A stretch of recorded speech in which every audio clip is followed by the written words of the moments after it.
Please আমাকে ছেড়ে দাও। ফেরত দেবেই আমার কাজ শেষ করার পর, তবে আমি তোকে ছাড়বো, এর আগে না। প্লিজ আমাকে ছেড়ে দাও। তোমার মতলব আমার একদমই ভালো লাগছে না। আমাদের ভয়েস অফ নয়ন ইউটিউব চ্যানেলের রোমান্টিক লাভ স্টোরি গল্প শুনতে এখনই আমাদের চ্যানেলটি সাবস্ক্রাইব করে রাখুন। ধন্যবাদ।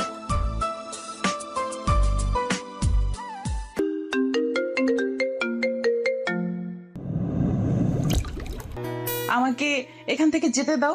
তুমি যেই হও, আমাকে কিন্তু চেনো না। কেউ চিনি, তোর বাবাকে হাড়ে হাড়ে চিনি। আর একটা কথা ভালো করেই মনে রাগ, এত সর্বনাশ হচ্ছে তাও তোর ভাবার কারণে। মানে কে তুমি? নেহার কথা শুনে স্বাধীন ফোনের প্লাস অন করে নিজের মুখের দিকে তাক করে।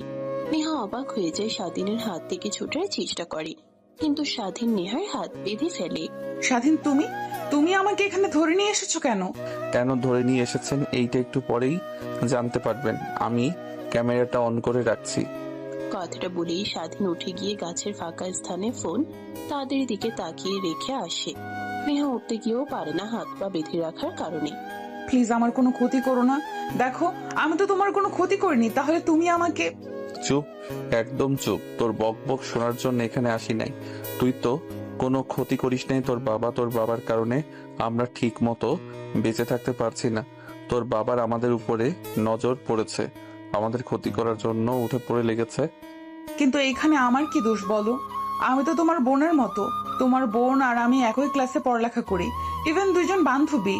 আমি তোমাকে কথা দিচ্ছি, বাসায় গিয়ে আমি বাবাকে সব বুঝিয়ে বলবো, সব ম্যানেজ করে ফেলবো। সেই কথা বললে এখন আর কোনো লাভ হবে না। আমি যা চাই চুপচাপ তা দিয়ে দে, না হলে তোর খবর আছে। কথাটা বলেই স্বাধীন নেহার কাছে আসে, নেহার উপর থেকে ওড়না সরিয়ে ফেলে। নেহা কান্না করতে লাগে আর স্বাধীনকে কাকুতি মিনতি করতে লাগে। প্লিজ ভাই, আমার এত বড় ক্ষতি করো না। আমি কারোর সামনে মুখ দেখাতে পারবো না, প্লিজ। আমার বাবার প্রতিশোধ কেন তুমি আমার উপরে নেবে? কারণ আমি ভালো করেই জানি যে তোর বাবার দুর্বলতার একমাত্র পয়েন্ট তুই। তোর ক্ষতি হলে তোর বাবা পাগল হয়ে যায়, এটা আমি লক্ষ্য করেছি। তাই তোকে রেপ করে ভিডিও করে তোর বাবাকে ব্ল্যাকমেইল করব। প্লিজ না, আমাকে যেতে দাও। বাবার কি আমি সব বুঝিয়ে বলবো। আমি ভালো করে জানি তোকে এখন ছেড়ে দিলে তুই তোর বাবার কাছে কান্না করে সব বলে দিবি। তখন উল্টো তোর বাবা আমাদের উপর ঝাঁপিয়ে পড়বে, বাঁচতে দেবে না আমাদেরকে। এমনিতেই মৃত লাশের মতো আমাদের পরিবার বেঁচে আছে। নেহাকে আর কোনো কথা বলতে না দিয়ে স্বাধীন নেহার উপর ঝাঁপিয়ে পড়ে চিৎকার করে বলতে লাগে। নেহার চিৎকার যেন জঙ্গল বেরিয়ে কোনো লোকের কানে পৌঁছায় না। এক পর্যায়ে নেহা হাল ছেড়ে দেয়। স্বাধীনের স্পর্শগুলো তার বুকে কাটা নতল বৃত্তে লাগে। একটু পর স্বাধীন নেহার উপর থেকে উঠে দাঁড়ায়, প্যান্ট শার্ট পরিধান করে নেয়। নেহার দিকে তাকিয়ে দেখে তার শরীরে পোশাক দেয়। শরীরের অনেকটা অংশে কামড়ে দাগ লেগে আছে। মাথার চুল এলোমেলো, অনুব্রত কান্নাই করে চলেছে। এত ন্যাকামি আর করতে হবে না। সেই তো গিয়ে বাবাকে সব খুলে বলবি। এই নিয়ে পোশাক পরে নে, বাসায় যা। রাতে জঙ্গলে থাকা ভালো না, জন্তু জানোয়ার এসে আগমন করতে পারে। তুই যা আজ আমার সাথে করলি তা মোটেও ঠিক করলি না। আমি তোর বড় বোনের মতো, আর কিসের ভয় দেখাচ্ছিস? মৃত্যুর? তুই কি ভেবেছিস আমি বেঁচে থাকবো? আমি তখন জীবিত একটা লাশ, শুধু মৃত্যুর প্রহর গোনা মাত্র। তুই চলে গেলেই আমি গলায় রশি দেব। না না, সেটা করলে তো আর হবে না। তোর বাবাকে শাস্তি দেওয়া, সে কান্না করব, একটু পর সব ঠিক হয়ে যাবে। তোর বাবাকে ছটফটিয়ে তিলে তিলে কান্না করতে দেখতে মজাই পাবো। এইটা তোকে নিয়ে ভাবতে হবে না, যা এখান থেকে। যা করার তা তো করেছিস। আর হ্যাঁ প্লিজ, আমি মারা গেলে এই ভিডিও কাউকে দেখাবি না, তখন আমি মরে গিয়েও শান্তি পাবো না। কথাগুলো কান্না করতে করতে বলতে লাগে। না স্বাধীন বুঝতে পারে সেখান থেকে চলে গেলে নেহা সুইসাইড করবে। ভাবতে লাগলে কি করবে, তাই নেহার কাছে এসে পার হাত থেকে দড়ি খুলে দেয়। নেহা তাড়াতাড়ি করে পোশাক পরিধান করে নেয়। স্বাধীন গাছ থেকে ফোন পেরে ভিডিও বন্ধ করে পকেটে পুরে নেয়। পিছনে তাকিয়ে দেখে তখনই পাশে শব্দ হতে লাগে। স্বাধীন সেদিকে দৌড় দেয়, দেখে নেহা জঙ্গলের মধ্যে দিয়ে দৌড়াচ্ছে। স্বাধীন দৌড়ে গিয়ে নেহাকে ধরে ফেলে। কিভাবে দৌড়ে কোথায় যাচ্ছ? যদি মরেই যাও তাহলে আমি এত কিছু কল্পনা করেছি তার তো কিছুই হবে না। যা করার তা তো করেছিস, প্লিজ আমাকে ছেড়ে দে। এখনো খেলা শেষ হয়নি, সবে তো মাত্র শুরু, অনেক কিছু দেখার বাকি আছে। মানে শেষ হয়নি আবার শুরু করবি? এখন যা করার তোর বাবার সামনে করব, তোকে এটা নিয়ে ভাবতে হবে না। এখন চল আমার সাথে, জঙ্গলের মাঝে অনেক ভয়ঙ্কর পশু থাকতে পারে। আমি তো সেটাই চাই, এই পাপিষ্ঠ দেহটা খুবলে খুবলে কাক পশু খাক, অন্তত তারা তাদের খিদে নিবারণ করতে পারবে তো। তাছাড়া এই দেহর কোনো মূল্যই নেই। নেহার কথাগুলো স্বাধীনের অনেক খারাপ লাগে। সে বুঝতে পারে নেহাকে যা করেছে তা একদমই ঠিক হয়নি। তাই নেহাকে কোলে তুলে নেয়। নেহা স্বাধীনের কাছ থেকে ছাড়া পাবার চেষ্টা করে কান্না করে, তাও স্বাধীন নেহাকে ছেড়ে দেয় না। জঙ্গল থেকে বের করে রাস্তায় গাড়িতে বসিয়ে স্বাধীন বাইক চালিয়ে বাসার দিকে যেতে লাগে। নেহা নামতে গিয়েও স্বাধীন তৎক্ষণাৎ গাড়ির ব্রেক করে ফেলে। রেগে বাইক থেকে নেমে নেহার গালে ঠাস ঠাস করে থাপ্পড় লাগিয়ে দিয়ে বলে, কি শুরু করেছি? যা বলছে না তোর মরতে ইচ্ছা করছে তাই না, যা করার তা করিস। আগে বাসায় চল, তোর বাবাকে ভিডিওটা দেখাবো, তারপর তোর যা ইচ্ছে তাই করিস। এখন অন্তত চুপচাপ করে গাড়িতে উঠে বস। প্লিজ তোর পা ধরে বলছি, এই ভিডিও বাবাকে দেখাস না। বাবাকে আমি আর মুখ দেখাতে পারবো না। নেহার কথা শুনে স্বাধীন হাসতে থাকে। তারপর বাইকে উঠে বসে নেহা পিছনে বসতে স্বাধীন তার শার্ট খুলে নেহাকে তার সঙ্গে বেঁধে ফেলে। তারপর ফুল স্পিডে বাইক চালিয়ে চেয়ারম্যানের বাড়ির সামনে চলে আসে। দরজায় দেখে অনেক মানুষের সমাগম। এমন অবস্থায় স্বাধীন গিয়ে গাড়ি ব্রেক করে। সবাই তাকিয়ে থাকে নেহার এই অবস্থা দেখে। সবাই অবাক হয়ে যায়। গেট খুলে দিতেই স্বাধীন গাড়ি নিয়ে ভিতরে ঢুকে পড়ে। গাড়ির শব্দ শুনে গাড়ির ভিতর থেকে সবাই বাইরে চলে আসে। তখনই স্বাধীন আর নেহা গাড়ি থেকে নেমে নেহার বাবা নেহাকে এমন অবস্থায় দেখে রাগে আগুন বের হতে লাগে, মাথা দিয়ে আগুন হয়ে যায়। তুই ঠিক আছিস তো? আর তোর এই অবস্থা কেন? আর কে ছেলে? নেহা তার বাবার প্রতি উত্তরে কোনো জবাব দেয় না। দূরে তার মাকে জড়িয়ে ধরে কান্না করতে লাগে। নেহার মা মেয়ের এই অবস্থা দেখে কান্না করতে লাগে। তুমি কি কিছুই বুঝতে পারছো না মেয়েটার কি বেহাল দশা? তারপরে এমন প্রশ্ন করছো, আর এই ছেলেকে তুমি আমার মেয়ের এত বড় সর্বনাশ করলে, তারপরে আবার এত বড় সাহস তোমার আমার বাসায় আবার আসো। বাসায় না নিয়ে আসলে সুইসাইড করতে নিয়ে গিয়েছিলি, তখন তো আমার কোনো প্ল্যানিং কাজে লাগতো না, তাই আর কি বাসায় নিয়ে এসেছি যেন মরে না যায়। মানে কি বলছো তুমি? আর তুমি কি আমাদের চেনো না? আমার মেয়েকে এত বড় সর্বনাশ করলে জানো তুমি এর পরিণাম কি হতে পারে তোমার আর তোমার পরিবারের?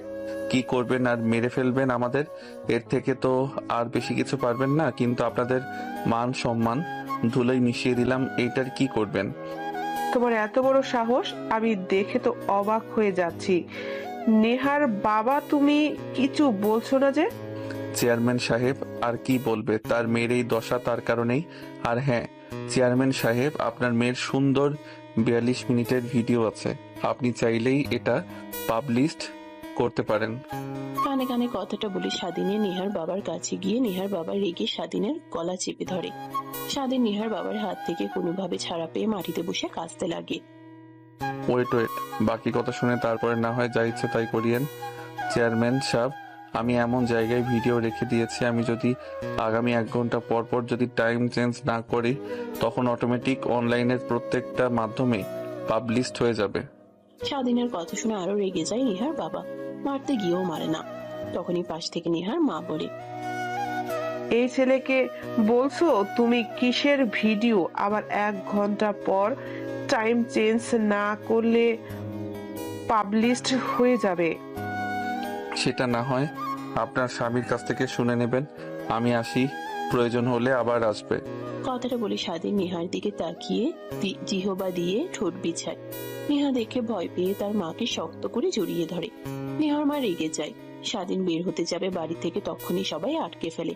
নেহার বাবার দিকে স্বাধীন তাকাতে সবাইকে নেহার বাবা চোখের ইশারা দিতে স্বাধীনকে যেতে দেয়। নেহার মা রেগে যায় মেয়ের এই দশা দেখে, আর নেহার বাবার চুপ থাকা দেখে।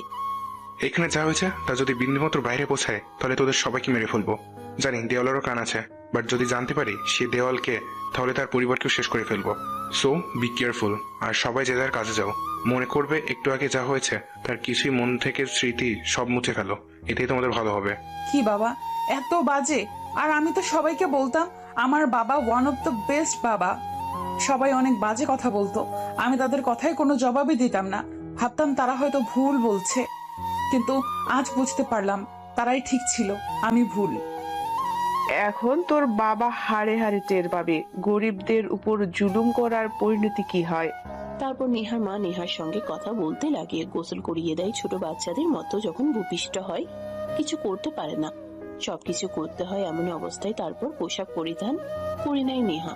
নেহা তার মাকে জড়িয়ে ধরে পায়, মাথা রেখে ঘুমানোর চেষ্টা করে। ঘুমাতে গেলেই তখনই স্বাধীনের চেহারা ভেসে ওঠে, আর তার সঙ্গে ঘটে যাওয়া নির্মম কাহিনী। নেহার মা ভালো করেই পড়তে পারেন। নেহার মাথায় হাত বুলিয়ে দিতে লাগে আর বলতে লাগে, দেখ মা, সংগ্রাম করে বেঁচে থাকার নামই হচ্ছে জীবন। জানিস তোর বাবা আমাকে কিভাবে বিয়ে করেছে? আমি ছিলাম অনেক গরিব ঘরের মেয়ে, তোর বাবা ছিল বড়লোক ঘরের ছেলে। তোর বাবা আমাকে অনেক পছন্দ করতো। তোর বাবা এখন যে রকম দেখছিস এর থেকেও ভয়ঙ্কর বোকাচি ছিল। তার উত্তাপে কোনো মেয়ে রাস্তা দিয়ে হাঁটতেও পারতো না। তোর বাবাকে দেখে সবাই ভয় পেত, আমিও ভয় পেতাম। এক পর্যায়ে আমাকে ভালোবাসে কথাটা বলে আমি ভয় পেয়ে সেখান থেকে চলে যাই, বাড়িতে গিয়ে কান্না করি। তারপরের দিন বাড়িতে ঘটক আসে আমার বিয়ের কথা নিয়ে। তোর বাবার সঙ্গে আমি রাজি হই না, আমার মা বাবাও রাজি হয় না। তোর বাবা জোর করে লোক নিয়ে গিয়ে আমাকে তুলে নিয়ে এসে বিয়ে করে ভেবেছিল জীবন দিয়ে দেব, এই বোঘাটের সঙ্গে সংসার করব না। কিন্তু ভাবলাম জীবন দিয়ে দিলে তো আর সবকিছু ঠিক হয়ে যাবে না, তাই নিজেকে শক্ত করে তোর বাবাকে ভালোবাসার জালে বেঁধেছিলাম। তারপর আমি যা করতে বলি তাই করে, যেখানেই উঠতে বলি সেখানেই উঠে, যেখানে বসতে বলি সেখানেই বসে।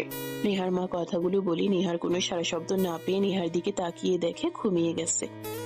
নেহার মা মুচকে একটা হাসি দিয়ে নেহার মাথা বালিশে রেখে গায়ের উপরে কাঁথা জড়িয়ে লাইট অফ করে রুম থেকে বের হয়ে যায়। দেখে এখনো বসার রুমে মাথা নিচু করে নেহার বাবা বসে আছে। তখনই নেহার মা নেহার বাবার কাছে গিয়ে বসে পড়ে। তোমাকে আগেই বলেছিলাম এসব অন্যায় কাজ ছেড়ে দাও, কিন্তু তুমি আমার কথা শোনোইনি। এইবার তো হলো, তোমার কারণে আজ আমার মেয়ের এত বড় সর্বনাশ হলো। আমি আমার ভুল বুঝতে পারছি, কিন্তু এখন কি করব কিছুই তো বুঝতে পারছি না। সব মাথার উপর দিয়ে যাচ্ছে। তুমি কিছু বলো। কেন, কি করবে বুঝতে পারছো না? এত বড় চেয়ারম্যান, এতগুলো গ্রাম তোমার কথায় উঠবোস করে, আর তুমি কিনা কি করবে ভাবতে পারছো না? নেহার মায়ের কথায় নেহার বাবা মাথা দিয়ে না জানায়। নেহার মা রেগে নেহার বাবার দিকে তাকিয়ে বলে, তোমার কথা দেখে বুঝতে পারলাম তুমি ছেলেটাকে চেনো।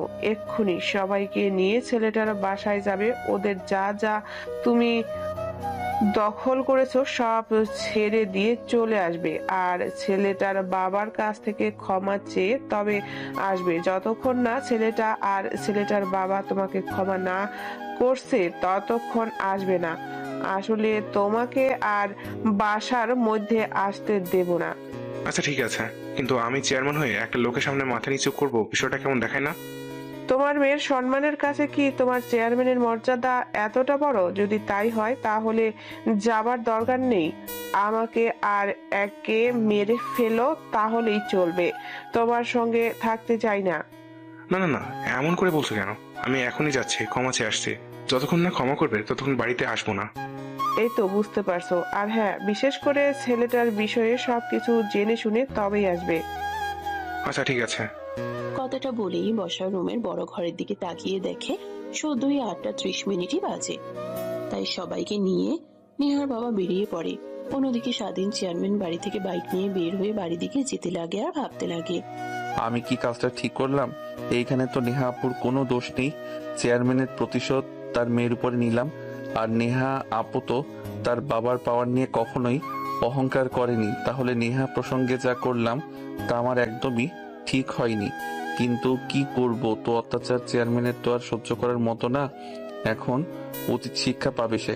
এখন গরিবদের দিকে চোখ তুলে তাকাতেও সে 100 বার ভাববে। দেখো, এত কিছু ভেবে কোনো লাভ নেই। একদিন সময় করে নেহা আব্বুর কাছ থেকে ক্ষমা চেয়ে নেব। যদি ক্ষমা না করে, আবার যদি রাতে উল্টাপাল্টা কিছু করে ফেলে, তখন কি হবে? কথাগুলো ভাবতে ভাবতে স্বাধীন বাইক নিয়ে বাড়ির দিকে আর যায় না, তার বন্ধুদের সঙ্গে আড্ডা দিতে বাজারে চলে যায়। স্বাধীন তার বন্ধুদের সঙ্গে বেশ কিছুক্ষণ আড্ডা দিয়ে বাড়িতে চলে আসে। দেখে বাড়ির সামনে অনেকগুলো গাড়ি দাঁড় করিয়ে আছে। স্বাধীন ভয় পেয়ে যায়, বাইকটা নিয়ে ভয়ে ভয়ে বাড়ির ভিতরে ঢুকে দেখে নেহার বাবা তার বাবাকে সব কাগজপত্র বুঝিয়ে দিচ্ছে। স্বাধীন গুটি গুটি পায়ে তার বাবার কাছে গিয়ে দাঁড়ায়। নেহার বাবা স্বাধীনের দিকে তাকায় করুণ দৃষ্টিতে। স্বাধীনের অনেক মায়া হতে লাগে। সব দলিলের পেপার বুঝিয়ে দেওয়া হলে নেহার বাবা তার সব কর্মচারীকে বাড়ি থেকে বের হয়ে যেতে বলে। সবাই চলে গেলে নেহার বাবা স্বাধীনের বাবার পা ধরে ক্ষমা চায়। আরে আরে কি করছেন আপনি, প্লিজ উঠেন। না, আমি উঠবো না যতক্ষণ না আমাকে ক্ষমা করে দিচ্ছেন। আমি আমার ভুল বুঝতে পারছি, প্লিজ আমাকে ক্ষমা করে দেন। আর কখনোই কোনো গরিবের উপরে জুলুম করবো না। দেখেন, কখনো কারোর সামনে মাথা নিচু করবেন না, একমাত্র আল্লাহর কাছে ছাড়া। আর মহান আল্লাহ তাআলা আপনাকে তো আর কম দেয়নি। এত এত সম্পত্তি কি এসব ভোগ করবে? শুনেছি আপনার মাত্র একটাই মেয়ে, তাহলে এই পাপিষ্ট টাকা আর কত খাইবেন বলেন? বলি কি, সময় থাকতে আল্লাহর পথে চলে আসেন। আর আমি আপনাকে ক্ষমা করে দিয়েছি, যে ভুল বুঝতে পারে তাকে ক্ষমা করে দাও, মহানবী সাল্লাল্লাহু আলাইহি ওয়াসাল্লাম আমাদের তা বলে গিয়েছে। অনেক অনেক ধন্যবাদ আপনাকে। আর বাবা, তোমাকেও আমার চোখ খুলে দেওয়ার জন্য ধন্যবাদ। কথাটা বলেই নেহার বাবা চলে যায়। স্বাধীনের মা, বাবা, বোন সবাই স্বাধীনের দিকে তাকায়। স্বাধীন অন্যদিক করে সেখান থেকে সোজা রুমের দিকে যেতে লাগে। স্বাধীনের বোনের বিষয়টা খটকা লাগে, তাই স্বাধীনের পিছু পিছু রুমে চলে আসে। বিষয়টা কি হলো? সবকিছু মাথার উপর দিয়ে গেল। যেখানে বাবা কেস করে 5 বছর হলো জমি নিয়ে লড়াই করছিল চেয়ারম্যানের সঙ্গে, চেয়ারম্যান টাকা দিয়ে আমাদের সব সম্পত্তি সব পেয়ে গিয়েছিল, কিন্তু হঠাৎ করে সব ফিরিয়ে দিল যে। আমাকে বলছিস কেন এটা? যা গিয়ে চেয়ারম্যান কেবল কেন ফিরিয়ে দিয়েছে? মনে হয় মরণের ভয় এসেছে, তাই সবকিছু ফিরিয়ে দিয়েছে। না না, এইসব কিছুই না। আমার কেমন জানি মনে হচ্ছে তোর এইসবের পিছে হাত আছে। তুই কিছু তো একটা করেছিস, না হলে এই চেয়ারম্যান এইভাবে শায়েস্তা হবার কথা নয় কখনোই। আপু, তুইও না এইভাবে আমাকে সন্দেহ করছিস। আমি কি করব? আমি কি আর একা চেয়ারম্যানের বিরুদ্ধে একা পেরে উঠতে পারবো? কথাটা বলেই স্বাধীন মাথা চুলকাতে লাগে। তখনই সামিয়ার নজর যায় স্বাধীনের মাথার দিকে। তখনই স্বাধীনের দিকে যেতে লাগে। স্বাধীন এটা দেখে ভয় পেয়ে যায়, তাইলে একে বলে, আপু, এইভাবে আমার দিকে এগিয়ে আসছিস কেন? এইভাবে আসিস না, গা ঘেমে একাকার হয়ে আছে, গোসল করতে হবে। গোসল করে সমস্যা নেই, এর আগেও তো ফুটবল খেলে এসেছিস, এইভাবে কথা বলিসনি। আর তোর মাথায় এটা কি? কথাটা বলেই সামিয়া স্বাধীনের মাথার চুলের উপর থেকে একটা সেফটি পিন বের করে। এইটা কি দেখতে পারছো না? Safety pin. এইটা আবার বলার কি আছে? এটা সেফটি পিন, এটা আমিও ভালো করে দেখছি, বাট তোর মাথায় কি করে আসলো? আরে আপু, আমি কি করে বলবো সেফটি পিন কিনা আমার মাথায় কি করে আসলো? মনে হয় বন্ধুদের সঙ্গে আড্ডা দিচ্ছিলাম, তখন কেউ মজা করে মাথায় লাগিয়ে দিয়েছে হয়তোবা। না না, কেউ মজা করে লাগিয়ে দেয়নি। এই সেফটি পিনটা কোথায় যেন দেখেছি। আর ওয়েট, তুই এখানে দাঁড়াতো একটু ভালো করে, তোর গা থেকে কেমন চরম দুর্গন্ধ আসছে। কথাটা বলেই সামিয়া স্বাধীনের কাছে চলে যায়।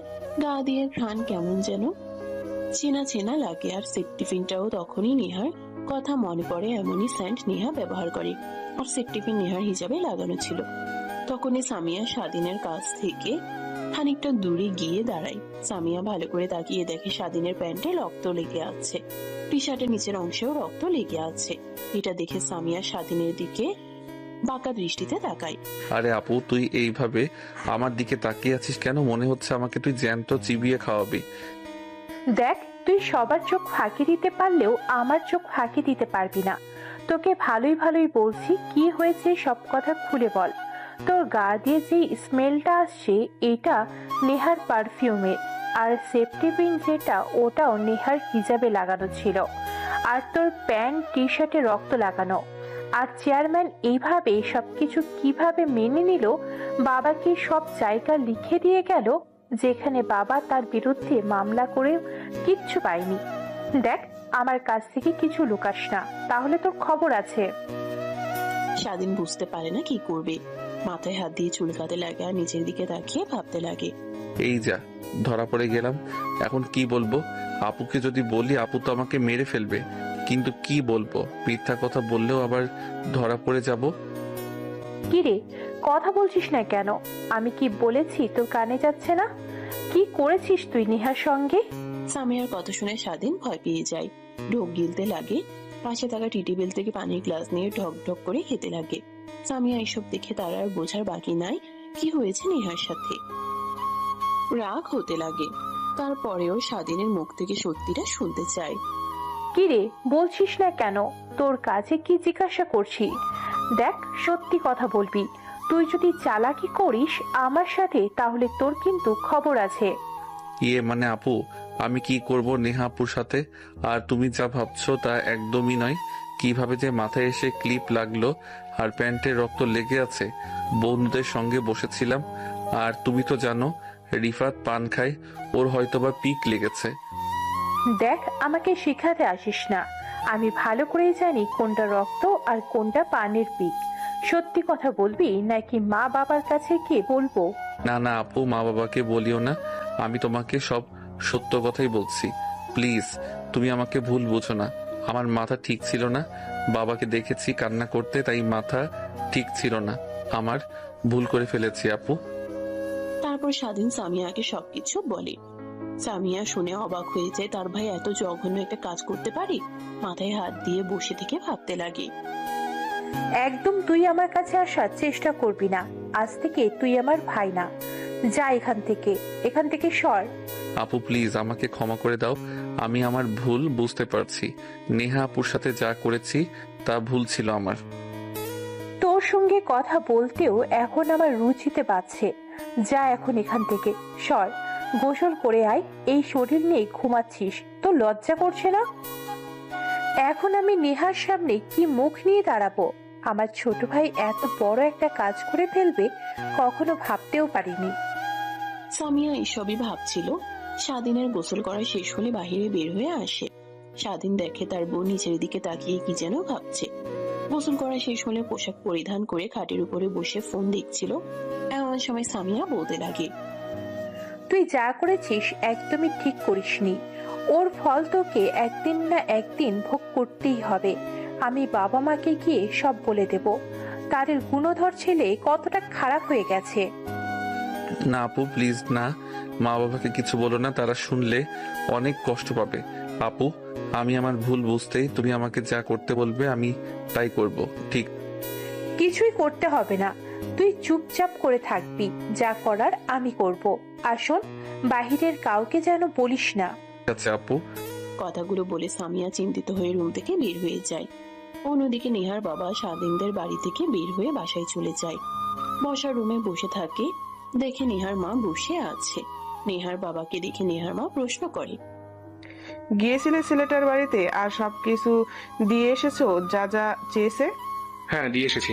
এখন কি করবে? মেয়েটার এই অবস্থা যদি কেউ ফোন করে বুঝতে পারে তাহলে তো আমার মান সম্মান সব চলে যাবে। আমি বলি কি, বিয়ে দিয়ে দেই, মেয়ের এটাই ভালো হবে। সেটাই করো। আচ্ছা, তোমাকে যে বলে এসেছিলাম ছেলেটার বিষয়ে জানতে, তুমি কি জেনে এসেছো কিছু? শুনেছি অনেক ভালো আর ভদ্র ছেলে, কিন্তু ভালো ভদ্র ছেলে হলে কি কখনো কোনো মেয়েকে ধর্ষণ করতে পারে? আমার মেয়ের দিকে তাকিয়েছিল না ও? ওর তো একদিন না একদিন আমি মেরে ফেলবো। দেখো, মাথা গরম করো না। একটা বার তুমি ছেলেটার জায়গায় দাঁড়াও। তার বাবার সঙ্গে তুমি যা যা করেছো, ছেলেটার রেগে তোমার মেয়ের সঙ্গে উল্টাপাল্টা কাজ করেছে তোমার কারণে। আমার মেয়ের এই অবস্থা হয়েছে, সেখানে ছেলেটার নয়, তুমি দোষী, তোমার দোষ।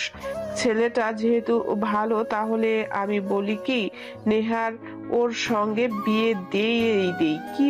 আজ পর্যন্ত তোমার সব কথা শুনে এসেছি, কিন্তু তুমি যা বললে আমি তা কখনোই করতে পারবো না। ওর মতো ফকিনীর বাচ্চার সঙ্গে আমার মেয়ের বিয়ে দিতে পারবো না। এই কথাটা আমি তোমার রাখতে পারবো না। আমি বৌমার বন্ধুকে কথা দিয়েছিলাম তার ছেলের সঙ্গে আমার মেয়ের বিয়ে দিব। তাদের ফোন করে বলেছি আগামীকাল চলে আসবে। কিন্তু কোনো কিন্তু নাই। আর নেহাকেও কিছু বলতে হবে না। ওরা যদি আসে, নেহা আমাকে কালকে আংটি পরিয়ে যাবে, তারপর বিয়ে দিনক্ষণ দিয়ে যাবে। বিয়ে দিয়ে দিলে সব ঠিক হয়ে যাবে। কথাটা বলে নেহার বাবা চলে যায়। নেহার মা উঠে তার রুমে চলে যায়, ঘুমিয়ে পড়ে। মাঝরাতে হঠাৎ দুঃস্বপ্ন দেখে নেহার ঘুম ভেঙে যায়, আর ঘুম আসে না। ব্যালকনিতে গিয়ে দাঁড়ায়, রাতের ঠান্ডা বাতাস শরীরে এক অন্যরকম ভালো লাগা কাজ করে। নেহা বেশ কিছুক্ষণ দাঁড়িয়ে থাকে, চাঁদের দিকে তাকিয়ে থাকে, আর মনে মনে ভাবতে লাগে, এত কি ভাবছিস নেহা? তুই দেখ, চাঁদ আলো দেয়, রাতের চারদিকটা অন্ধকার থেকে আলোকিত করে রাখে, তারপরেও তার গায়ে কত দাগ। আর সেইখানে তো তুই যা হয়েছে ভুলে যা, নতুন করে বাঁচতে শেখ। দুঃস্বপ্ন মনে করে সব মুছে ফেল। কিন্তু ছেলেটার কাছে তো ভিডিও আছে, যদি কোনোভাবে পাবলিশ করে দেয়। না না, মনে হয় না ভিডিওটা পাবলিশ করবে। বাবাকে যা বলেছে, বাবা তো মনে হয় কথা মতো কাজ করবে। এত আর ভাবতে পারছি না। কথাটা বলেই নেহা মাথা চেপে ধরে ব্যালকনিতে থাকা দোলনায় বসে পড়ে। বসে থাকতে থাকতে কখন যে ঘুমিয়ে যায় বুঝতে পারে না। সকালের আলোয় আর আজানের শব্দে নেহার ঘুম ভেঙে যায়। নেহা ব্যালকনি থেকে উঠে রুমে চলে যায়। ওয়াশরুমে গিয়ে গোসল করে রুমে এসে জায়নামাজ বিছিয়ে নামাজ পড়ে নেয়। মোনাজাতে কান্না করতে করতে ক্ষমা চায়। ঠিক তখনই নেহার মা নেহার রুমে প্রবেশ করে। নেহা তাড়াহুড়ো করে নামাজ শেষ করে তার মাকে প্রশ্ন করে, মা, তুমি এত সকালে আমার রুমে কি করছো? মারে, তোকে একটা কথা বলতে এসেছি। মেয়েদের জীবন চিরস্থায়ী নয়, তাদের স্বামীর বাড়ি যেতে হয়। আর তোর বয়স তো কম হয়নি, তোর বিয়ে দেব তোর বাবা বলছে। আমি অনেকবার মানা করেছি মেয়েটার মানসিকভাবে ঠিক হোক, কিন্তু আমার কোনো কথাই শুনিনি। কিন্তু মা, আমি এখন বিয়ে করতে পারবো না, মেন্টালি প্রিপেয়ার্ড না। বাবাকে গিয়ে বলো। দেখ মা, তোর বাবাকে অনেক বুঝিয়েছি, সে আমার কোনো কথাই শুনছে না, বিয়ে দিয়ে ছাড়বে মনে হয়। তাই তোকে বলতে আসলাম, আজকে ওনারা আসবে যে কোনো সময় তোকে দেখার জন্য। কথাগুলো বলেই নেহার মা রুম থেকে চলে যায়। নেহা চিন্তিত হয়ে খাটের উপর বসে পড়ে। ঠিক তখনই ফোনের রিং হতে লাগে। ফোনের দিকে তাকিয়ে দেখে সামিয়া ফোন করেছে। নিমিষেই রাগ হতে লাগে, মনে মনে ভাবতে লাগে, সামিয়ার তো কোনো দোষ নেই। বড় ভাই আমার সাথে উল্টাপাল্টা কাজ করেছে। এখন যদি আবার আমি স্বাধীনের মতো স্বাধীনের রাগ তার বোনের উপর খাটাই, কেমন দেখায় না? চাও ওয়েট, ফোন রিসিভ করছি, কি বলে শুনি। কথাটা ভাবতেই আবার ফোনে রিং হতে লাগে। নেহা ফোন রিসিভ করে কানের কাছে ধরে, কিছুই বলে না। তখন ওই পাশ থেকে সামিয়া বলতে লাগে, কেমন আছিস? হ্যাঁ আছি, আলহামদুলিল্লাহ ভালো। দেখ, আমি সব জানতে পারছি। তোর সঙ্গে যা হয়েছে তা একদমই ঠিক হয়নি, কিন্তু আমার ভাইকে তুই বিশ্বাস কর, মোটেও এমন না। অনেক ভালো একটা ছেলে, কিন্তু বাবার কান্না করতে দেখে ওর রাগ উঠে যায়, তাই তোর সঙ্গে এই কাজ করে ফেলে। দেখ, আমি তোর সাথে কথা বলছি কি মুখ নিয়ে তা নিজেও জানি না। কিভাবে যে তোকে বলবো আমার ভাইকে তুই ক্ষমা করে দে, আর তুই যে শাস্তি দিতে চাস দিতে পারিস। না সমস্যা নেই, আমি বুঝতে পারছি আর ক্ষমা করে দিয়েছি। একটা কাজ করতে পারবি তুই? আসার সময় দোকান থেকে দড়ি কিনে নিয়ে আয়। নিয়ে আসতে পারবি? কি বলছিস তুই এইসব উল্টোপাল্টা কথা? দেখ, সুসাইড করলেই সব সমস্যার সমাধান হয় না। তুই কি চাস আমাকে বল। কাল আমার সাথে এমন বড় দুর্ঘটনা ঘটে গেল, আর বাবা কিনা উল্টো আমার বিয়ে ঠিক করেছে। আজকে তারা দেখতে আসবে, 15-20 দিন পর আবার বিয়ে হবে। বাবাকে বলেও কোনো লাভ হচ্ছে না, কি করব কিছুই বুঝতে পারছি না। সামনে শুধু একটা পথই ফাঁকা দেখতে পাচ্ছি আমি। তাহলে এখন তুই কি চাস বল আমাকে, আমার সাধ্যমতো চেষ্টা করব। আমি নিজেও জানি না কি চাই। এই পাপিষ্ঠ শরীরটা আর অন্য কাউকে বোঝা হিসেবে দিতে পারবো না। আচ্ছা ওয়েট, আমি আসছি তোর বাড়িতে। কথাটা বলেই সামিয়া ফোন রেখে দেয়। রুম থেকে বের হতে যাবে তখনই স্বাধীনের সঙ্গে ধাক্কা লাগে। সামিয়া স্বাধীনের দিকে রাগী দৃষ্টিতে তাকিয়ে বলে, এত তাড়াহুড়ো করে কোথায় যাচ্ছিস? আবার কোনো মেয়ের জীবন নষ্ট করতে না তো? আপু কি বলো তুমি এগুলো? কি বলছি? যা সত্যি তাই বলছি। তোকে দেখে আর কি বিশ্বাস আছে বল? যতটুকু ছিল তা তো সব দুমড়ে মুচড়ে ভেঙে দিয়েছিস। কথাটা বলেই সামিয়া রাগী দৃষ্টিতে স্বাধীনের দিকে তাকিয়ে সেখান থেকে চলে যায়। স্বাধীন তার বোনের কথা শুনে অনেক কষ্ট পায়। সেই দিকে কোনো দেশ টিপা না দিয়ে ব্যাট হাতে নিয়ে বের হয়ে যেতে যাবে তখনই পিছন থেকে তার মা ডেকে বলতে লাগে, কিরে, তুই সকালে কোথায় যাচ্ছিস খাবার না খেয়ে? মা, আজকে কলেজ বন্ধ আর পাশের গ্রামের সঙ্গে খেলা আছে, তাই যাচ্ছি। ওইখানেই কিছু খেয়ে নেব। না খেয়ে নিজে কি বেহাল করে ফেলছিস, একবার দেখছিস তাকিয়ে? স্বাধীন তার মায়ের সঙ্গে কথা বলছিল, এমন সময় বাইরে থেকে ওল্ডার বাসের সাউন্ড হয়। স্বাধীন তাকিয়ে দেখে তার বন্ধু স্বাধীন তার মার কাছ থেকে বিদায় নিয়ে দৌড়ে গাড়িতে উঠে বসে। তারপর স্টার্ট দিয়ে সোজা মাঠে চলে আসে। অন্যদিকে সামিয়া হাঁটতে হাঁটতে নিহার বাড়িতে চলে আসছে। নিহার বাবা সামিয়ার দিকে রেগে তাকায়, কিন্তু কিছুই বলে না। আন্টি, নেহা কি রুমে আছে? হ্যাঁ মা, রুমে আছে। তুমি যাও তো একটু, আর দুপুরের দিকে নেহাকে দেখতে আসবে।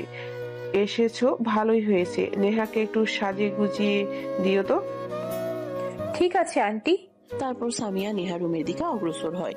নেহার বাবা রেগে সামিয়া আর মাকে উদ্দেশ্য করে বলতে লাগে, এই মেয়েটা এখানে এসেছে কেন? তুমি কি জানো এইটা সেই মেয়ে যার ছোট ভাই আপনি ওর সঙ্গে উল্টোপাল্টা কাজ করেছে? আমি জানি, অনেকবার দেখেছি। সামিয়া মামুনিকে বাইরে থেকে নিয়ে গিয়েছে, আর মেয়েটা কিছু জানে না। মনে হয় জানলে কখনোই আসতো না। না জানলেই ভালো। আর আমার কিন্তু বিন্দুমাত্র একে বিশ্বাস হয় না। তোমার মেয়েকে আবার যেন উল্টোপাল্টা কিছু না বোঝায়। দেখো, বিষয়টা তুমি খেয়াল রেখো এদিকে। কথাটা বলেই নেহার বাবা জরুরি কাজে ইউনিয়ন পরিষদে চলে যায়। অন্যদিকে সামিয়া নেহার রুমে গিয়ে দরজায় কড়া নাড়ে। কে? আমি সামিয়া। ও, তুই এসেছিস? আয় তাহলে, রুমের দরজা খোলা আছে। তারপর সামিয়া রুমে এসে দেখে নেহা খাটের উপরে বসে আছে আনমনা হয়ে। সামিয়া নেহার পাশে বসে পড়ে। কি বলবে নেহাকে ভাষা খুঁজে পায় না। দেখ, তোকে কিভাবে সান্ত্বনা দেব তার ভাষা আমার কাছে নেই। আমার ভাই এত বড় কাজ করবে আমি কখনো ভাবতেও পারি নাই। বাদ দে, আমার কপালে ছিল এটা। একে তো এত বড় দুর্ঘটনা ঘটে গেল আমার সাথে, তারপর আবার বাবা আমার বিয়ে ঠিক করেছে তার বন্ধুর ছেলের সাথে। কেন? ঠিকই তো করেছে আঙ্কেল। যার সিদ্ধান্ত নিয়েছে তোর ভালোর জন্যই নিয়েছে। সবকিছু ভুলে সুখে সংসার কর, এই দোয়া করি। কিন্তু আমি তো তোর ভাইকে ছাড়া অন্য কাউকে বিয়ে করতে পারবো না। মানে কি বলছিস তুই? তোর মাথা ঠিক আছে? আমার ভাইকে বিয়ে করবি মানে? দেখ, মনে উল্টো পাল্টা চিন্তা একদমই আনিস না। তোর ভাই আমাকে ধর্ষণ করেছে, তোর ভাইকেই এই দেহ ভোগ করতে হবে। তাছাড়া আমি এই পাপিষ্ঠ দেহ আর অন্য কাউকে দিতে পারবো না। সামিয়ার কথা যেন হারিয়ে ফেলে। নেহার উত্তরে কি বলবে কিছুই বুঝতে পারে না, কিন্তু নেহার গম্ভীর কণ্ঠে ভয় লুকিয়ে আছে, এটা সামিয়াই স্পষ্ট বুঝতে পারে। দেখ, তোর মাথা ঠিক নেই। রুমে বসে আছিস আর আজে বাজে চিন্তা করছিস।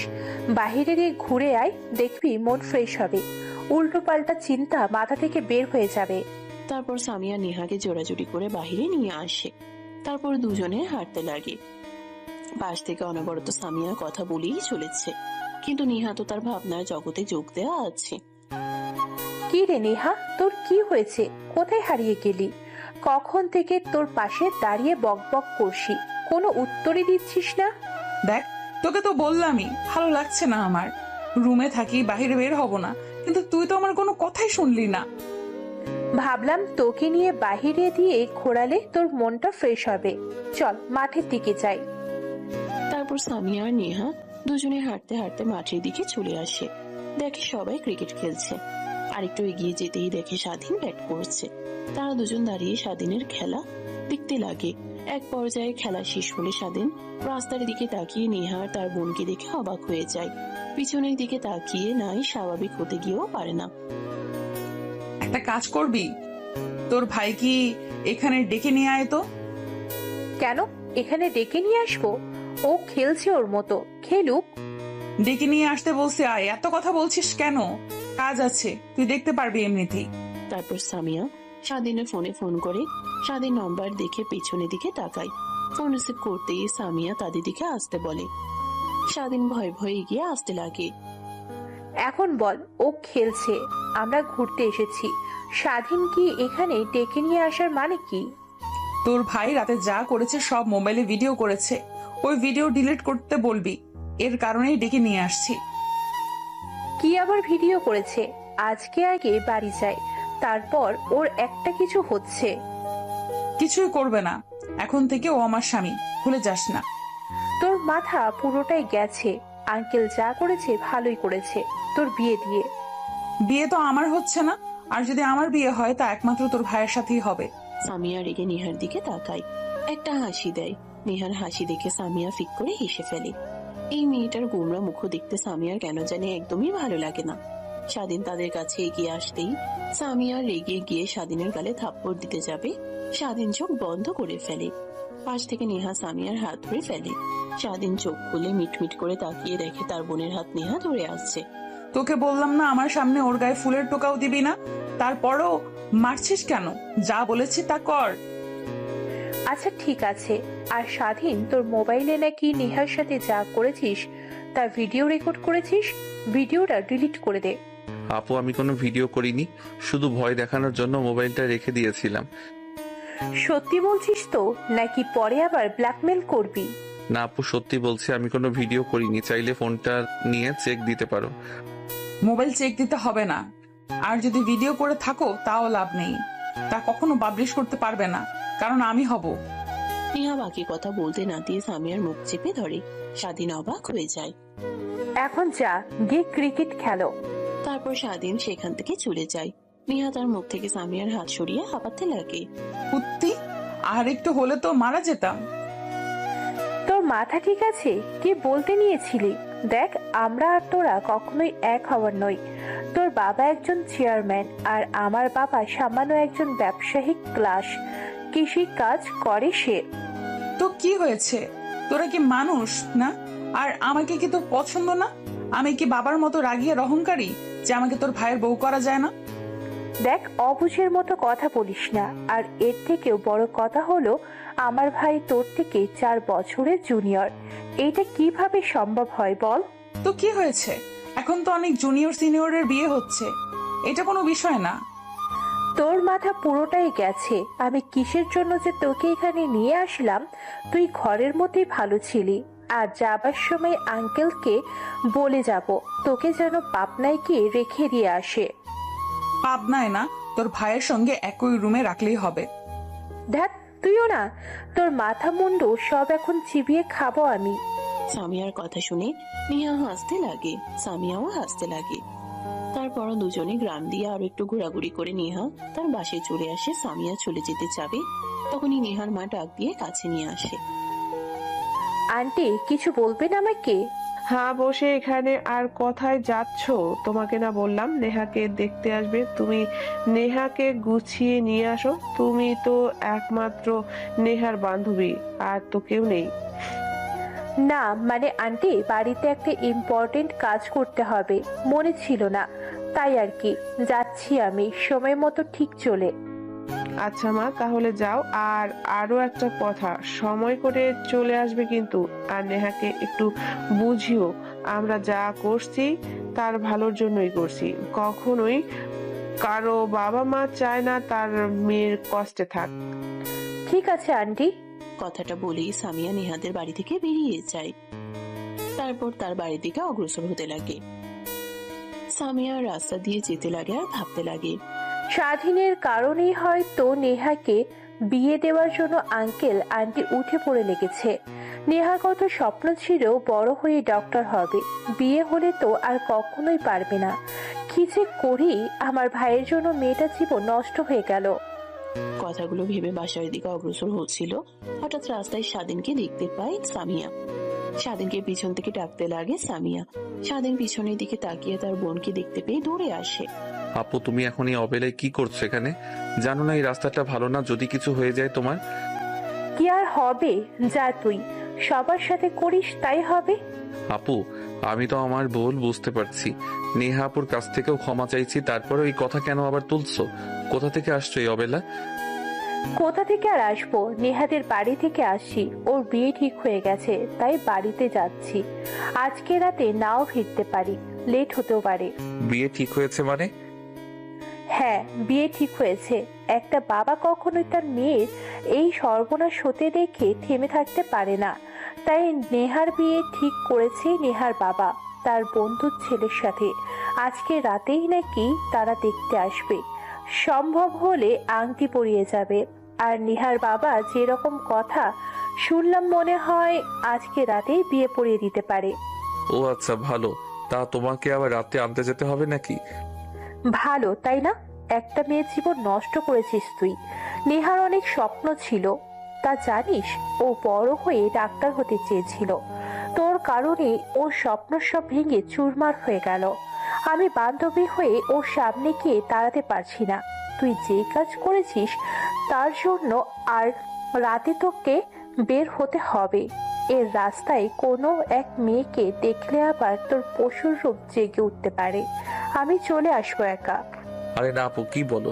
তুমি ফোন করো, আমি চলে আসবো। আর আচ্ছা যাও, আমি মা বাবাকে বলে দিব তোমাকে এগিয়ে দিয়ে আসতে হবে নাকি? না, তা লাগবে না, আমি একাই যেতে পারবো। এখন সূর্য অস্ত যায়নি। না আপু চলো, তোমাকে নেহাপুর বাড়িয়ে দিয়ে তারপর আমি যাব, সমস্যা নেই। স্বাধীনের কথা শুনে সামিয়া ভেঙচি কেটে পিছনের দিকে নেহাদের বাসার দিকে যেতে লাগে। সামিয়ার পিছু পিছু স্বাধীনও যেতে লাগে। একটু পর নেহাদের বাসার সামনে চলে আসে স্বাধীন। পিছনে ফিরে বাড়ির দিকে যেতে লাগে, তখনই নজর যায় নেহার রুমের ব্যালকনির দিকে। স্বাধীনকে দেখে নেহা ব্যালকনিতে দাঁড়িয়ে কফি খাচ্ছে আর তার দিকে অপলক দৃষ্টিতে তাকিয়ে আছে। স্বাধীন এক পলক দেখে চোখ সরিয়ে বাসার দিকে যেতে লাগে। বাসায় আস্তে আস্তে একটু রাত হয়ে যায়। দরজা দিয়ে ভিতরে ঢুকতে যাবে, তখনই স্বাধীনের মা বলতে লাগে, বাবারই যা তো, তোর বোন সে কখনই বের হয়েছে শুনলাম নেহা মামনির বাড়িতে যাবে। কখনো তো আসতে না, কখনো তো এখনো তো আসছে না। এত রাতে করে থাকে না। একটু নেহাদের বাসায় গিয়ে দেখ না বাবা ও কি করছে, না অন্য কোনো জায়গায় গিয়েছে। অনেক চিন্তা হচ্ছে আমার। আরে মা, চিন্তা করতে হবে না, আমি রাস্তায় আপুর সঙ্গে দেখা হয়েছিল। আপু নেহাপুর বিয়ে, তাই সে ওইখানে থাকবে, এঙ্গেজমেন্ট করিয়া যাবে আজ। তাই নেহাপুর মা তাকে বলেছে অনেক করে থাকার জন্য, তাই সে থাকবে। তাই বলেছে তোমরা যেন চিন্তা না করো। সে কথা আমাকে বলে দিলেই হয়, আমি তো চিন্তা করি না। আচ্ছা যা, তুই ফ্রেশ হয়ে আয়, শরীর ঘেমে দুর্গন্ধ বের হচ্ছে। তারপর স্বাধীন তার রুমে চলে যায়। ফ্রেশ হয়ে রুমে বসে থেকে ফোন টিপতেছিল, তখন একটা আননোন নাম্বার থেকে কল আসে। স্বাধীন প্রথম দেখায় ইগনোর করে, সচরাচর রং নাম্বার রিসিভ করে না। একের পর এক ফোন আসতেই লাগে, সেদিন জরুরি কল ভেবে রিসিভ করে। তখনই ওই পাশ থেকে কান্নার কণ্ঠ শুনতে পায়। স্বাধীন ধমকে ওঠে, ফোনের এই পাশ থেকে হ্যালো হ্যালো করতে লাগে। হ্যালো, কে আপনি? কথা বলছেন না কেন? হ্যালো, এভাবে কান্না করছেন কেন? প্লিজ কথা বলুন, কে আপনি? স্বাধীনের কথা শুনে মোবাইলের ওই পাশে থাকা কন্ট্রোল যেন কান্নার গতি বেশি হয়। তখনই পিছন থেকে নাম ধরে ডাকতেই কল কেটে দেয়। স্বাধীন যেন থমকে যায়। নেহাপুর আবার কি হয়েছে? এভাবে কান্না করছে কেন? আর আমার নাম্বার কোথা থেকেই পেলো? তাকে তো দেখলাম মাঠে বেশ হাসি খুশি ছিল, ভাবলাম যাক অযথা চিন্তার হাত থেকে মুক্তি পেলাম। এখন আবার কি হয়েছে তার? ফোন করে কান্না করছে এইভাবে? দেখ, এত কিছু আর চিন্তা করতে পারছি না, কিসের জন্য যে নেহাপুর সঙ্গে ওই উল্টাপাল্টা কাজ করতে গেলাম। আর যদি না করতাম তাহলে আর এরকম দিন দেখতে হতো না। খিরে বাবা, কখন থেকে ডাকছি তোকে, আমার কথা কি তোর কানে যায় না? বলছি খাবার খেতে আসবি, আয়, তোর বাবা খাবার টেবিলে অপেক্ষা করছে। স্বাধীন তার মায়ের ধমক খেয়ে ফোনটা রুমে রেখেই খাবার টেবিলে গিয়ে বসে দেখে তার বাবা পাশে চেয়ারে বসে আছে। স্বাধীনের মা খাবার সার্ভ করতে লাগে। এমন সময় স্বাধীনের বাবা বলতে লাগে, জানো সামিয়ার মা, আজকে না চেয়ারম্যান সাহেব এসেছিল আমার দোকানে। ভয় পেয়ে গিয়েছিলাম, কিন্তু আমার সঙ্গে অনেক ভালোভাবে কথা বললো। শুনলাম নেহা মামুনির বিয়ে, তার জন্য অনেক শাড়ি গহনাও কিনে নিয়ে গেল। কি বলো? স্বাধীনতা বললো শুধু এঙ্গেজমেন্ট হবে? মনে তো হয় না এঙ্গেজমেন্ট হলে শাড়ি গহনা আর অনেক কসমেটিক্স, কিন্তু এগুলো তো আর কিনলো না। এখনো সামিয়াকে নিয়ে অনেক চিন্তা হচ্ছে। সামিয়ার নেহা মামুনি তো একই ক্লাসে পড়াশোনা করে, এখন সামিয়াকে নিয়েও চিন্তা করতে হবে, বিয়ে দিতে হবে মেয়েটাকে। সেটা নিয়ে তোমাকে ভাবতে হবে না, এখন খাবার, আমাদের একটা মাত্র মেয়ে, বিয়ে দেব, অনেক দেরি আছে। স্বাধীনের বাবা স্বাধীনের মায়ের ধমকে চুপ হয়ে যায়, আর একটা কথাও বলে না। খাবার খেয়ে নেয়। স্বাধীনও চুপচাপ খাবার খেয়ে নেয়।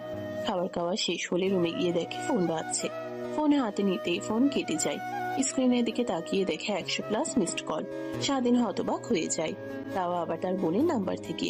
অন্যদিকে, মারে দেখ, এত জেদ করিস না। আর সামিয়া মা, তুমিও একটু বুঝিয়ে বলো না। দেখো কেমন করছে, ওর বাবা সিদ্ধান্ত নিয়েছে, জানোই তো, কারো কথাই শোনে না। আর ছেলেটা অনেক ভালো দেখছি, ভদ্র, নম্র আর অনেক সুদর্শন, স্মার্ট। আমার অনেক পছন্দ হয়েছে। এখন এত কথা না বলে রেডি হয়ে নিচে আয়, কাজী সাহেব অপেক্ষা করছে। তোমাদের বলছি কানে যাচ্ছে না? আমি বিয়ে করব না, আর তোমরা যদি জোর করো তাহলে আমি আমার কোনো ক্ষতি করে ফেলবো। আর বাবাকে বলো তাদেরকে নিয়ে চলে যেতে। কি বলিস তুই? এইসব মাথা ঠিক আছে? তোর বাবা কেমন রাগী তুই জানিস না? তোর বাবাকে গিয়ে আমি কোন মুখে নিয়ে কথা বলবো? আন্টি আপনি যান, আমি নেহাকে বুঝিয়ে রেডি করে আনছি, আপনি রাগ করবেন না। আর আঙ্কেলকে গিয়ে বলেন 30 মিনিট পর আমরা আসছি। আচ্ছা মা, আমি বলছি। আর তুমি একটু বোঝাও নেহাকে, এত রাগ জেদ একদমই ভালো না মেয়েদের। কথাগুলো বলেই নেহার মা সেখান থেকে চলে যায়। নেহা খাটের উপরে বসে পড়ে কান্না করতে লাগে অঝরে। সামিয়া ভেবাচেকা খেয়ে যায়, নেহাকে কি বলবে সে নিজেও বুঝতে পারে না। আরে তোর কি হয়েছে, এভাবে কান্না করছিস কেন? দেখ আজ না হয় কাল বিয়ে তো করতেই হবে তোকে, এত কান্নাকাটি না করে বিয়ে করে নে, তাতেই ভালো হবে। তুই তো জানিস আমার বিষয়, তারপরও তুই কিভাবে বলছিস বিয়েটা আমাকে করতে? আর একটা কথা কি, আমি না তোর ভাইকে অনেক আগে থেকেই পছন্দ করতাম, কিন্তু কখনো বলা হয়ে ওঠেনি তোকে। তুই কি বলছিস সেই ভয়ে? দেখ এই সিরিয়াস মোমেন্টে ফোন করিস না, আমার সাথে তাড়াতাড়ি রেডি হয়ে নে, নিচে সবাই অপেক্ষা করছে তোর জন্য। আর আমিও দেখে এসেছি ছেলেটা অনেক সুন্দর দেখতে, হ্যান্ডসাম, গুড লুকিং, কেউ দেখে চোখ ফেরাতে পারবে না। কিন্তু আমি বিয়েটা করতে পারবো না, তুই যেভাবেই পারিস বিয়েটা ভেঙে দে। যদি তা না পারিস আমার মরা মুখ দেখবি তুই। আচ্ছা বুঝতে পারছি, তা তুই এখন কি চাস? তুই কি চাচ্ছিস যে তোর বাবা মা সবার সামনে অপমানিত হোক? আর এটা তুই দেখ। দেখ আমি তোর ভাইকে ভালোবাসি, তোর ভাইকে ছাড়া আর অন্য কাউকে কখনোই ভালোবাসতে পারবো না। আর তোর ভাইকে যদি আমি না পাই তাহলে বিশ্বাস কর আমি সুইসাইড করব, আমার লাশ বের হবে এই বাড়ি থেকে। দেখ একদমই পাগলের মতো কথা বলবি না। আরে তোদের অবস্থা দেখ আর আমাদের অবস্থা দেখ, তোর মধ্যে অহংকার নেই দেখে তুই আমাকে তোর বান্ধবী মনে করিস। তোর বাবা মা কখনোই মানতে পারবে না তুই জমিদারের একমাত্র নাতনি, প্লাস এই গ্রামের চেয়ারম্যানের মেয়ে। আর আমার বাবা সামান্য একটা দোকান আছে বাজারে মাত্র। তোদের আর আমাদের মধ্যে অনেক তফাৎ। আর এর থেকেও বড় কথা হলো আমার ভাই তোর থেকে না হলেও 3 বছরের জুনিয়র। এই সমাজ কখনোই মেনে নিতে পারবে না। হ্যাঁ বুঝতে পারছি, তোকে বুঝেও কোনো লাভ হবে না, তাহলে আমার আর এই জীবন রেখেও কোনো লাভ নেই। কথাটা বলেই নেহা দৌড়ে ব্যালকনিতে চলে যায়। সামিয়া বসে থেকে ভাবতে লাগে নেহার বলা কথাগুলো। অন্যদিকে নেহা ব্যালকনিতে গিয়ে স্বাধীনের নাম্বারে ফোন করতে লাগে। এক সময় রিসিপ্ট হলে নেহা কান্না করতে লাগে, কিন্তু কোনো কথাই বলে না। এমন সময় পিছন থেকে সামিয়া গিয়ে ডাকতে লাগে, নেহা ভয় পেয়ে কল কেটে দেয়। তুই এখানে বসে আছিস কেন? আয় রুমে আয়, সবাই নিচে তোর জন্য অপেক্ষা করছে। দেখ তোকে বললাম তোর কানে যায়নি, আমি বিয়ে করব না আর এসব পরিধান করব না। তুই যদি এখন জোরাজোরি করিস তাহলে কিন্তু আমি কিছু একটা করে ফেলবো। নেহার কথার প্রতি উত্তরে সামিয়া কি বলবে যেন ভাষাই খুঁজে পায় না। ব্যালকনি থেকে বের হয়ে রুমে সোফায় বসে থাকে। অন্যদিকে নেহা ফোন করতে লাগে, স্বাধীনে কিন্তু রিসিভ করে না। সব যেন তার ধোঁয়া সবার বাইরে চলে যায়। ফোন রিসিভ না করে অনেক রাগ হয়ে যায়, তার পাশে থাকা ফল কাটা শরীরটা হাতে চালিয়ে দেয়। অন্যদিকে সামিয়া বসে থাকে। একটু পর নেহার মা আসে। দরজা খুলে দিতেই নেহার মা নেহার কথা জিজ্ঞেস করলে সামিয়া ব্যালকনিতে ইশারা করে। ব্যালকনিতে গিয়ে দেখে নেহা ফ্লোরে পড়ে আছে আর চারিপাশটা রক্তে ভিজে আছে। নেহার মা চিৎকার দিয়ে উঠে। নেহার মায়ের চিৎকার শুনে নেহার বাবা দৌড়ে রুমে আসে। মেয়ের এই অবস্থা দেখে হতভম্ব হয়ে যায়। কিভাবে হলো নেহার এই অবস্থা? আমিও তো জানি না, নেহাকে তো রেডি করতে রুমে ধুয়ে গেলাম, ব্যালকনিতে এসে দেখি হাতের রক কেটে ফ্লোরে পড়ে আছে, রক্ত দিয়ে ভিজে গিয়েছে, জলদি করে হসপিটালে নিয়ে যেতে হবে। অন্যদিকে সামিয়া ভয় পেয়ে যায়, মূর্তির ন্যায় দাঁড়িয়ে থাকে। নেহার বাবা নেহাকে তুলে গাড়ি করে জলদি বেরিয়ে পড়ে হসপিটালে নিয়ে যাওয়ার জন্য। অন্যদিকে সামিয়া কি করবে বুঝতে পারে না। নিচে চলে আসে, দেখে সবাই দাঁড়িয়ে আছে অবাক হয়ে। সামিয়াকে দেখতে পেয়ে প্রশ্ন করে, আচ্ছা কি হলো হঠাৎ করে? আর আপনি কে, কিছু কি বলতে পারেন? মানে নেহা বিয়ে করতে রাজি হয়নি। নেহার বাবা মার সাথে আমিও জোরাজুরি করি, তাই রেগে গিয়ে ও হাতের রক কেটে ফেলেছে। ও মাই গড, কি বলছেন আপনি? আর বাবা তুমি না বললে মেয়ে রাজি? আর এখানে তো দেখি পুরোটাই উল্টা। আর তুমি কিভাবে বিয়েতে রাজি না হওয়া মেয়েকে আমার সঙ্গে জোর করে বিয়ে দিতে রাজি হয়ে গেলে? আরে বাবা, আমি তো নিজেও জানি না, চেয়ারম্যান বলল যে নেহা মামনি রাজি, তাই আমিও রাজি হয়ে তোমাকে ঢাকা থেকে নিয়ে এসেছি। আর এখানে তো দেখি পুরোটাই ভিন্ন। চলো চলো। আর চেয়ারম্যান আসুক, ওর সঙ্গে আমার বোঝাপড়া আছে। আচ্ছা বাবা চলো। আর কাজী সাহেব, সরি আপনাকে এতক্ষণ বসিয়ে সময় নষ্ট করার জন্য। আরে না বাবা, সমস্যা নাই। এখন বসে সময় নষ্ট করে অভ্যাস তো হয়ে গিয়েছে। অনেক বিয়েই তো দেখলাম চোখের সামনে, এইভাবে ভেঙে গেল। কিন্তু বাবা, সবাই তো বাসা অপেক্ষা করছে নতুন বউয়ের জন্য। পুরো বাসাতে এতক্ষণে হই হুল্লোড় দিয়ে পরিপূর্ণ হয়ে গেছে। এখন তাদের সামনে মুখ নিয়ে দাঁড়াবো বাবা? কি মুখ নিয়ে দাঁড়াবে? মানে যা সত্যি তাই বলবে। কিন্তু বাবা। ছেলেটার বাবা কথাটা বলেই সামিয়ার দিকে তাকায়।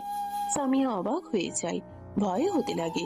হাতে থাকা ফোন বের করে তার ভাইকে ফোন করতে লাগে, অর্থাৎ স্বাধীনকে, কিন্তু রিসিভ করে না। আচ্ছা মা, তোমার নাম কি আর তোমার বাবার নাম কি?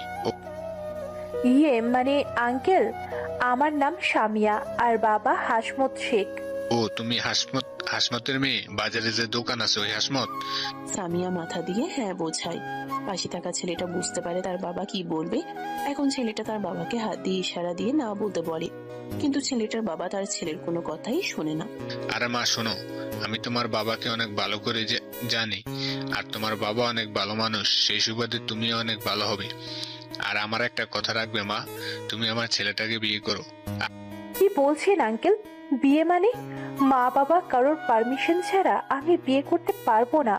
সরি, আপনার যদি এতই পছন্দ হয় আমার বাবা মায়ের সঙ্গে কথা বলেন, এখন আসতে দেন আমাকে। কথাটা বলে সামিয়া যেই চলে আসতে যাবে, অমনি ছেলেটার বাবা সামিয়ার সামনে গিয়ে দাঁড়ায়। পা ধরতে যাবে, এমন সময় সামিয়া পাশে সরে যায়। আরে আঙ্কেল, কি করছেন আপনি? এসব হাত পা ধরছেন কেন? আরে মা বলো না, পুরো বাসা ভর্তি মানুষ আর সবাইকে দাওয়াত দেওয়া হয়ে গেছে। আমি তো আর জানতাম না যে এই বিষয়, তবে তাহলে আর এইসব করতাম না। এখন কি করব? সবার সামনে কি মুখ নিয়ে দাঁড়াবো আমি? বলি কি, তুমি আমার ছেলেকে বিয়ে করো। তাও সবার সামনে বলতে পারবো না আমার ছেলের বিয়ে হয়েছে। আর আমি জানি এখন যদি আমার ছেলের বিয়ে দিতে না পারি, ঢাকায় চলে গিয়ে আর আসবে না। আরে বাবা, কি করছো তুমি? ছাড়ো নাকি? আর আপনি জানতো, তুমি এমনিতে জোর করে একবার বিয়ে দিতে গিয়ে আমার জীবন নষ্ট করে ফেলেছিলে। আবার একই কাজ করলে এখন আবার অন্য মেয়ের জীবন নষ্ট করতে চাও। আমি তা একদমই হতে দিব না। চলো এখান থেকে, আমি আর কোনো বিয়ে করব না। সামিয়া অবাক হয়ে যায় লোকটার কান্না মাখা চোখ আর ছেলেটার দিকে তাকিয়ে ভাবতে লাগে। এখন কি করব? আমি রাজি হয়ে যাব?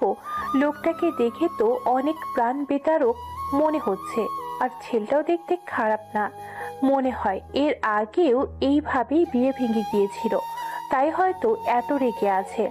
আমি হ্যাঁ বলে দিই, মা বাবাকে পরে বুঝিয়ে বললেই হবে। আর লোকটা যেহেতু বলছে বাবাকে চেনে, তাহলে কোনো সমস্যা নেই। আর কেউ না থাকলে বিয়েটা করতে কেমন হয় না? আর স্বাধীন কি এত করে ফোন করছে, এখনো আসছে না? এর আবার কি হলো যে একবার বাসায় যাই, তারপর দেখছি ওকে। আরে মা, কি ভাবো এত তুমি? প্লিজ হ্যাঁ বলে দাও। আমি আছি, কাজী সাহেব আছে। ঠিক আছে আঙ্কেল, বাট এখানে তো আমার অভিভাবক নেই, তাহলে কিভাবে বিয়ে হবে? আমি আছি, কাজী সাহেব আছে। আর তুমি তো রাজি, তাহলে আর সাক্ষী কোনো দরকার পড়ে না। আরো পরে তোমার মা বাবাকে। ছেলেটার বাবার কথা শুনে সামিয়া মুচকে একটা হাসি দেয়। তারপর ছেলেটার পাশে নিয়ে গিয়ে বসিয়ে দেয়। কাজী সাহেব বিয়ে পড়াতে লাগে। এমন সময় স্বাধীন দরজা ঠেলে ভিতরে প্রবেশ করে তার বোনকে আর পাশে একটা ছেলেকে দেখতে পেয়ে রেগে ছেলেটার কলার চেপে ধরে। সবাই অবাক হয়ে যায়। এমন সময় সামিয়া স্বাধীনকে ছেলেটার কলার ছাড়িয়ে বলতে লাগে, আরে ভাইয়া, এত রেগে যাচ্ছিস কেন? আগে আমার কথা শোন। না আপু, ছেলেটার কত বড় সাহস তোমাকে জোর করে বিয়ে করছে। আজ ওর একদিন কি আমার একদিন। জোর করে না, এটা আমার সম্মতি আছে আর আমি রাজি। রাজি মানে? আর আমি তুই ছেলেটাকে এর আগে কখনো দেখিও নাই, আর তুমি তো কাউকে ভালোবাসো না, তাহলে এ কে? তারপর সামিয়া স্বাধীনকে সোফায় বসিয়ে শান্ত করে সব কথা খুলে বলতে লাগে। স্বাধীন শুনে বুঝতে পারে। তখনই তার মা বাবাকে ফোন করে স্বাধীনের মা বাবা গাড়ি নিয়ে সোজা চলে আসে। তারপর সবার সঙ্গে কুশল বিনিময় করে বিয়ের কার্যক্রম শুরু হয়। বিয়ে পড়ানো শেষ হলে মোনাজাত করে। বিয়ে হবার কথা ছিল কার, আর হচ্ছে কার। যে বাড়িতে বিয়ে হচ্ছে সে বাড়ির কেউ নেই। তখনই সামিয়ার মাথায় নেহার কথা খেলে যায়। স্বাধীনকে তুলে একটা সাইডে নিয়ে গিয়ে বলতে লাগে, ভাইয়া, একটা তো সর্বনাশ হয়ে গেছে। নেহা হাত কেটে সুসাইড করতে নিয়েছিল। নেহার মা বাবা তাকে নিয়ে হসপিটালে গিয়েছে। এখন যে কন্ডিশনে আছে, নেহার নাম্বারে ফোন করছি, কিন্তু কেউ রিসিভ করছে না। কি বলছো আপু? নেহা আপু সুইসাইড করেছে কেন? আর আজকে তো তার বিয়ে হবার কথা ছিল, আর তার সঙ্গে তোমার বিয়ে হলো কিছুই বুঝতে পারছি না, সব যেন মাথার উপর দিয়ে যাচ্ছে। আরে ভাইয়া, নেহার এই বিয়েতে কোনো মত ছিল না। ওকে তো ওর বাবা জোর করে বিয়ে দিতে চেয়েছিল। আর নেহা তোকে ভালোবাসে, তোকে বিয়ে করতে চায়। কিন্তু আমি অনেক কথা বলেছিলাম, নেহার মা অনেক কথা বলেছিল, তাই হয়তো নেহা রেগে সুসাইড করে। কি বলছো আপু? নেহা আপু ভালোবাসে, তাও আমাকে? কিভাবে? দেখো আমি ভুল করেছি, এইটার কারণে কি নেহা আপু এই কাজ করবে? তা হয়তো না। আর ভালোবাসে এর আগে তো কখনো আমাকে বলেনি। স্বাধীন আর সামিয়া দুজনে কথা বলতে লাগে। অন্যদিকে ছেলেটার বাবা ছেলেটা স্বাধীনের মা বাবার সঙ্গে পরিচিত হতে লাগে। তখনই সামিয়ার ফোনে রিং হতে লাগে। ফোনের দিকে তাকিয়ে দেখে রং নাম্বার। রিসিভ করে কানের কাছে ধরতেই ওই পাশ থেকে কান্না করতে করতে বলতে লাগে, আরে তুমি কোথায়? প্লিজ স্বাধীনকে নিয়ে হসপিটালে চলে আসুন। হ্যাঁ, অপারেশন করতে দিচ্ছে না, বলছে যে পর্যন্ত স্বাধীন না আসবে সেই পর্যন্ত অপারেশন করতে দেওয়া যাবে না। এদিকে নেহার কন্ডিশন অনেক খারাপ। ডাক্তার বলছে 10 মিনিটের মধ্যে অপারেশন না করলে শরীর থেকে সম্পূর্ণ রক্ত বের হয়ে যাবে, মারা যাবে ও। তাও কোনো কথা শুনছে না। আমরা বলছি স্বাধীনের সঙ্গে ওর বিয়ে দিব, কোনো কথা শুনছে না। প্লিজ মা, স্বাধীনকে নিয়ে হসপিটালে চলে আসো। তোমার পা জড়িয়ে ধরে বলছি, আমার একমাত্র মেয়ে। আঙ্কেল, আপনি কোনো চিন্তা করবেন না, আমি এক্ষুনি স্বাধীনকে নিয়ে আসছি। কথাটা বলেই ফোন রেখে দেয়। স্বাধীনকে নিয়ে তড়িঘড়ি করে নিচে চলে আসে। তারপর সব কথা খুলে বলতে লাগে। স্বাধীনের মা বাবা অবাক হয়ে যায়, পাশে ছেলেটার বাবা ছেলেটাও অবাক হয়ে যায়। তারপর গাড়ি করে সবাই হসপিটালে চলে আসে। দেখে অপারেশন থিয়েটারের সামনে নেহার মা বাবা চিন্তিত হয়ে ঘোরাঘুরি করছে। স্বাধীনকে দেখতে পেয়ে নেহার বাবা দৌড়ে আসে স্বাধীনের কাছে। বাবা প্লিজ, তুমি আমার মেয়েটাকে বাঁচাও, ও অপারেশন করবে না যে পর্যন্ত না তোমরা সঙ্গে কথা বলছে। প্লিজ একটাবার অপারেশন থিয়েটারে গিয়ে কথা বলে এসো। নেহার বাবার কথা শুনে স্বাধীন অপারেশনের রুমে প্রবেশ করে দেখে একটা নার্স ইনজেকশন দেবার চেষ্টা করছে, কিন্তু নেহা কোনোভাবেই দিতে দিচ্ছে না। স্বাধীন কেবিনে প্রবেশ করে। নেহা চুপ হয়ে যায়, নার্স ইনজেকশন দিয়ে দেয়। তারপর স্বাধীনকে বের করে দেয়। অপারেশন শুরু হয়। ভিতরে অপারেশন হচ্ছিল। অন্যদিকে বাহিরে সবাই চিন্তিত হয়ে পাইচারি করছিল। প্রায় 30 মিনিট পর অপারেশন শেষ হয়। ডাক্তার বের হয়ে আসে। স্বাধীন, নেহার মা বাবা সবাই দূরে ডাক্তারের কাছে যায়। ডাক্তার, নিয়ে এখন কেমন আছে? আলহামদুলিল্লাহ, অনেক ভালো। অপারেশনটা সময় মতো হয়েছে। আর যদি 2-3 মিনিট দেরি হতো তাহলে বাঁচানো যেত না কোনোভাবেই। একটু পর কেবিন শিফট করা হবে, তারপর সবাই একত্রে না গিয়ে এক এক করে দেখা করবেন। আর হ্যাঁ, মেয়েটা অনেক জেদি। আমি আমার লাইফে কখনো এত জেদি মেয়েকে দেখিনি। যা চায় তাই দিন, এভাবে জীবন নষ্ট করবেন না। কথাটা বলেই ডাক্তার চলে যায়। একটু পর নেহাকে কেবিনে শিফট করা হয়। করে সবাই কথা বলে আসে। স্বাধীন যায় না। স্বাধীনের বাবা এসে স্বাধীনকে বললে স্বাধীন কেবিনে প্রবেশ করে। নেহা উঠে বসে। স্বাধীন দেখে নেহার কাছে গিয়ে বসে উঠতে বারণ করে। আরে কি করছেন? ওইভাবে উঠতে হবে না, সমস্যা হবে আপনার। আর কিছুই হবে না, আমার লাইফলাইন আমার কাছে চলে এসেছে। কথাটা বলি নেহা স্বাধীনের মুখে মুখ লুকায়। স্বাধীন হতভম্ব হয়ে যায়, কি বলবে বুঝতে পারে না। কিন্তু নেহার ছোঁয়া তার অনেক ভালো লাগে। নেহা কিনিদের সঙ্গে আর শক্ত করে জড়িয়ে ধরে। এইভাবে শক্ত করে নিজের সঙ্গে জড়িয়ে রাখবে তো বাকিটা পথ, নাকি ছেড়ে দেবে মাঝ পথে নিয়ে? যেই পর্যন্ত এই দেহে প্রাণ আছে সেই পর্যন্ত তোমাকে আর কোথাও যেতে দিচ্ছি না। এই শক্ত করে জড়িয়ে ধরছি, একটু আগলে যেতে দেব না। কথাটা বলি স্বাধীন নেহাকে উঠিয়ে কপালে চুমু খায়। তারপর দুজনে দুষ্টুমি করতে লাগে। অন্যদিকে কেবিনের বাইরে থেকে ছোট গ্লাস দিয়ে সবাই দেখতে লাগে স্বাধীন আর নেহার কাণ্ড। স্বাধীনের বোন আর দুলাভাই লজ্জা পেয়ে দূরে চলে যায়। এভাবে সমাপ্তি হয় ভালোবাসার আরো একটি গল্পের। বেঁচে থাক ভালোবাসা, আর না পাওয়া ভালোবাসাগুলো কাঁদিয়ে যাক সবাইকে। সমাপ্ত।